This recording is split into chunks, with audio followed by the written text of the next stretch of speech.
अस्सलाम वालेकुम, कैसे हैं आप लोग। मैं डाइटिशियन नादिया नदीम अलवी। मैं अपने चैनल की शुरुआत रमज़ान की सीरीज़ से कर रही हूँ। ये रमज़ान सीरीज़ का पहला एपिसोड है जिसमें हम सहरी से रिलेटेड चीज़ें डिस्कस करेंगे। सहरी में हमें बहुत सारे लोगों को प्रॉब्लम्स होती हैं कि बहुत ज़्यादा हैवी खाने से या बहुत ज़्यादा चीज़ों से, जिसकी वजह से उनका दिन भी बहुत मुश्किल गुजरता है, बहुत लेज़ी होता है। तो इससे रिलेटेड हम चीज़ें आज डिस्कस करेंगे अपने इस वीडियो में कि हमें सहरी में क्या क्या चीज़ें खानी चाहिए और क्या क्या चीज़ें नहीं खानी चाहिए।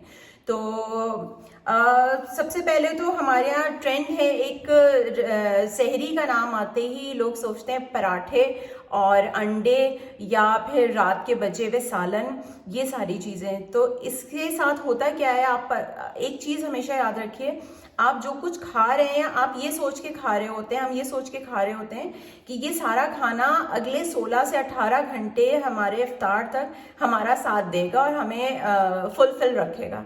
ऐसा बिल्कुल भी नहीं होता। सहरी करके आपने सो जाना है, मैक्सिमम 10-11 बजे तक वो आपका मेटाबॉलिज्म आपका सब कुछ हजम कर चुका होगा और आपका पूरा दिन, और वैसे भी रमज़ान नाम है सब्र का, और हम ये बिल्कुल भी नहीं सोचते क्योंकि रमज़ान का नाम आते ही लोगों के जहन में आता है समोसे, पकौड़े और ये सारी चीज़ें, और सहरी में पराठे और नहारियाँ और ये इस टाइप की सारी चीज़ें। तो प्लीज़ अपने इस कॉन्सेप्ट को थोड़ा सा चेंज कीजिए। बिल्कुल भी ऐसा नहीं है कि अगर आप हैवी चीज़ें खाएंगे तो वो पूरा दिन आपको हेल्प करेंगी। यस, हेल्प करती हैं, आपको भूख नहीं लगती, भूख का एहसास नहीं होता, लेकिन उससे ज़्यादा प्रॉब्लम क्या होती है, जब आप ये पराठे और इस टाइप की चीज़ें खा रहे होते हैं।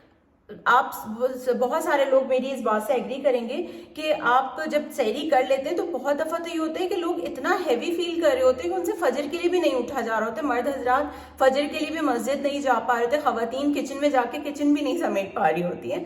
तो ये सारे इश्यूज होते हैं। तो इसका पहला पॉइंट ये है कि आप कोशिश कीजिए अपनी सहरी को जितना हल्के से हल्का लाइट रख सकें। ठीक है, रोटी ज़रूरी है। रोटी मैं रिकमेंड करती हूँ कि आप 50 to 70 ग्राम से ज़्यादा रोटी बिल्कुल ना लीजिए, क्योंकि इससे ज़्यादा अगर उसमें आपको पराठे वाला कॉन्सेप्ट अगर आपको चाहिए तो ठीक है, देसी घी बेस्ट है। देसी घी से अच्छी तो मैं कोई और चीज़ रिकमेंड नहीं करती। अगर आपको देसी घी से कोई उसकी स्मेल से, या बहुत सारे लोगों को नहीं समझ में आता देसी घी, क्योंकि हमारा ट्रेंड ये हो गया, हम बेसिकली अपनी देसी चीज़ों से बहुत ज़्यादा दूर हो गए हैं, और तो देसी घी मैं सबसे पहले रिकमेंड करूँगी। तो आप 1 से 1.5 चम्मच, 2 चम्मच, टेबल स्पून, 1 से 2 टेबल स्पून देसी घी उस पर लगा के और उसको लाइट सा एक पराठा टाइप बना के आप वो ले सकते हैं, ताकि आप पूरा दिन फुलफिल रहें और आपको पूरा दिन भूख का एहसास भी ना हो।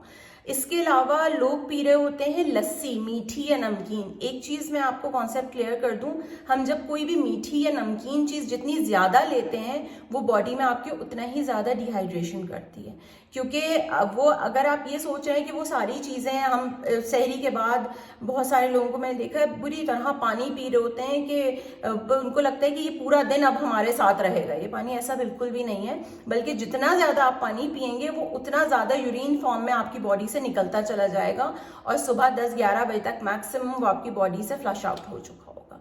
तो प्लीज़ इतना ज़्यादा ना करें कि आपकी बॉडी और ज़्यादा मसाइल में, मुश्किलों में आ जाए। तो सहरी को रोटी आप ले लीजिए, रोटी के साथ दूसरी चीज़ जो सबसे बेहतरीन है, लस्सी, मीठी नमकीन लस्सी से बेहतरीन ज़्यादा है कि आप रॉ फॉर्म में ग्रीक योगर्ट लीजिए, बगैर चीनी के। अगर आप दही लेंगे ना, इससे अच्छी और बेहतरीन चीज़ कोई नहीं है, जो सारा दिन आपको फुलफिल भी रखेगी, आपको प्यास भी नहीं लगेगी और आपको थकावट का एहसास भी नहीं होगा।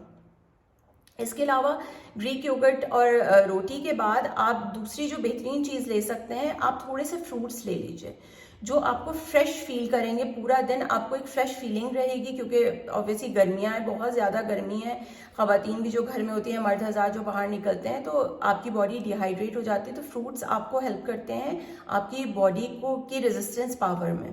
तो कोशिश कीजिए थोड़े से, बहुत ज़्यादा नहीं कि एक पूरा इतना बड़ा बोल आप भर के ले लीजिए, ऐसा नहीं है। आप तकरीबन 100 ग्राम्स एक इतने से बोल में आप थोड़े से फ्रूट्स ले लीजिए साथ में। और अगर आपको बहुत ज़्यादा आदत है कि आपने बहुत ज़्यादा कोई सालन इस फॉर्म में खाना ही है, तो प्रोटीन जो होता है एग की फॉर्म में या गोश्त की फॉर्म में, प्रोटीन जो एग तो ख़ास तौर पे नेचुरल प्रोटीन है। ये भी एक कॉन्सेप्ट है हमारे यहाँ लोगों के कि हम अंडा खाएंगे तो हमें पूरा दिन प्यास लगेगी।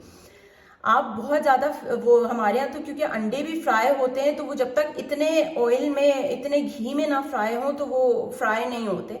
आप इतने से ऑयल में या घी में, देसी घी में, ऑलिव ऑयल में आप उसको, कोकोनट ऑयल में उसको फ्राई कीजिए। एक अंडा ले लीजिए, साथ में थोड़ा सा मीट या रात का बचा हुआ जो सालन होता है किसी भी फॉर्म में, वो थोड़ा सा ले लीजिए। तो आपकी, मेरा ख्याल है, इससे अच्छी सहरी हो नहीं सकती। पूरा दिन फुलफिल रहने के लिए बेहतरीन एक टिप है वो ये कि आप सहरी से पहले चिया सीड्स या बेजल सीड्स, जिसको हम, चिया सीड्स तो डिफरेंट चीज़ है जिसको हम तुख्म दाऊदी कहते हैं, और बेजल सीड्स होते हैं जिसको हम तुख्म लंगा कहते हैं, जो अक्सर शरबत या फालूदे वगैरह में डाल के पिया जाता है। वो आप रात को सहरी से थोड़ा पहले भिगो के रख दीजिए, और सहरी करने से पहले, खाने से पहले आप वो आधा ग्लास या 1 ग्लास पानी में वो चिया सीड्स या तुख्मलंगा जो है उसको आप 1 ग्लास पानी में ले लीजिए। उसके 10-15 मिनट बाद या आधे घंटे के बाद आप सहरी कीजिए। आप ये टिप और ये करके देखिए, आपको खुद फील होगा कि आपका पूरा दिन कितना अच्छा है, क्योंकि उसकी तासीर और उसकी जो फाइबर है वो आपको फुलफिल रखेगा, चिया सीड्स का या तुख्मलंगा का, और आपको पूरा दिन एक अच्छी वाली फ्रेश फीलिंग रहेगी। तो ये करके देखिए इंशाल्लाह, और दुआओं में याद रखिए। नेक्स्ट वीडियो में इंशाल्लाह सहरी और इफ्तार से रिलेटेड मज़ीद टिप्स और मज़ीद उनके टिप्स के साथ, और मज़ीद डिफरेंट जो हमारे प्रॉब्लम्स होते हैं लोगों की कि हमने ज़्यादा खा लिया, हम लेज़ी फील करें, इन तमाम वीडियोज़ के साथ अगली बार इंशाल्लाह नेक्स्ट वीडियो में। अल्लाह हाफ़िज़।